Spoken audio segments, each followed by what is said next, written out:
আপনার মনের বিশাল শক্তির অব্যবহৃত এবং অবমূল্যায়ন করা হচ্ছে।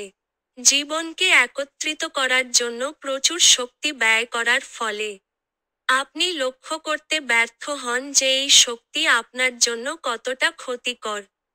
আপনার মন শক্তিকে পুষ্ট করার জন্য অভ্যন্তরীণ সংবেদনে নিযুক্ত হয়ে আপনার সচেতনতা বৃদ্ধি করুন। আপনার দৈনন্দিন কার্যকলাপের দিকে মনোযোগ দিন। আপনি কি লক্ষ্য করেন যে আপনার শক্তি ওঠানামা করছে? এটি আপনার অভ্যন্তরীণ সংবেদনের একটি সূচনা। আপনি যখন গভীরভাবে অনুভূতির দিকে যান, তখন আপনি কি প্রতিটি শক্তির সাথে সম্পর্কিত আবেগ শনাক্ত করতে পারেন? জীবনের পরিস্থিতিতে প্রতিক্রিয়া করার সময় এটি আপনার অভ্যন্তরীণ স্ব-সৃষ্টি শক্তি। আপনি এই প্রক্রিয়ার মালিক। এবং আপনি কোন শক্তি তৈরি করতে চান তা পরিবর্তন করতে পারেন। তাই এই অভ্যন্তরীণ শক্তি ফিরিয়ে আনুন। আপনার প্রকৃত সত্তা হওয়ার জন্য নিজের জন্য একটি অভ্যন্তরীণ স্থান ধরে রাখা প্রয়োজন।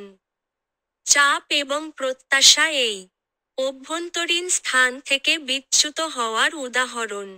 প্রতিবার যখন কোনো অপ্রীতিকর ঘটনা ঘটে তখন গভীর শ্বাস নিন।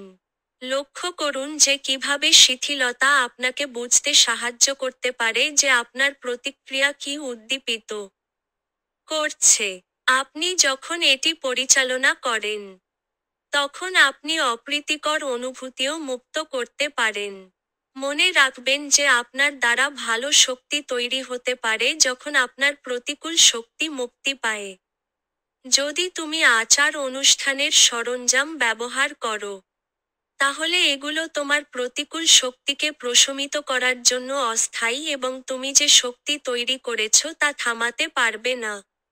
কষ্ট, অসুবিধা বা দুর্ভাগ্যজনক ঘটনার কারণে তুমি তোমার আগামীকালকে পূর্বাভাস দেওয়ার জন্য কঠোর চেষ্টা করেছ।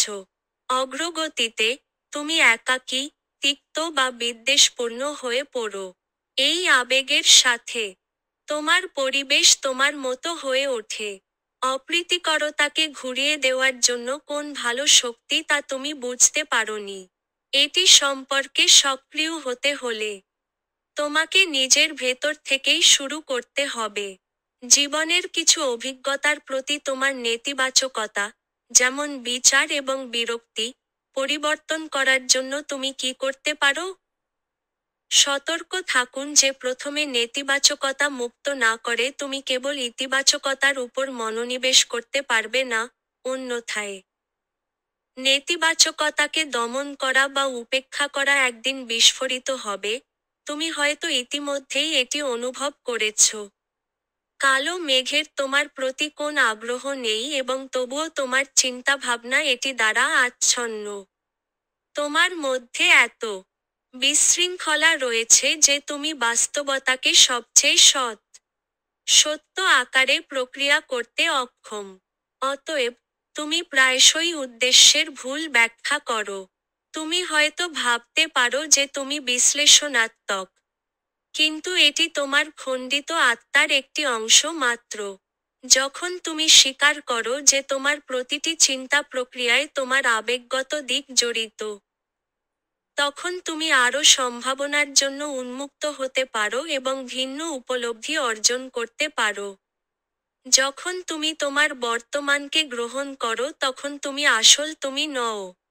তুমি নিজেকে আরও অন্বেষণ করতে চাও। যদিও তুমি স্বাভাবিকভাবে নিজেকে প্রকাশ করো, তুমি এমন একটি গভীর অনুভূতি লুকিয়ে রেখেছ যা তুমি খোলাখুলিভাবে স্বীকার করবে না অথবা তুমি তা সম্পর্কে সচেতন নও। কিছু পরিস্থিতিতে তোমার প্রতিক্রিয়া এই গভীর অনুভূতিকে পরিবর্তিতভাবে প্রকাশ করে।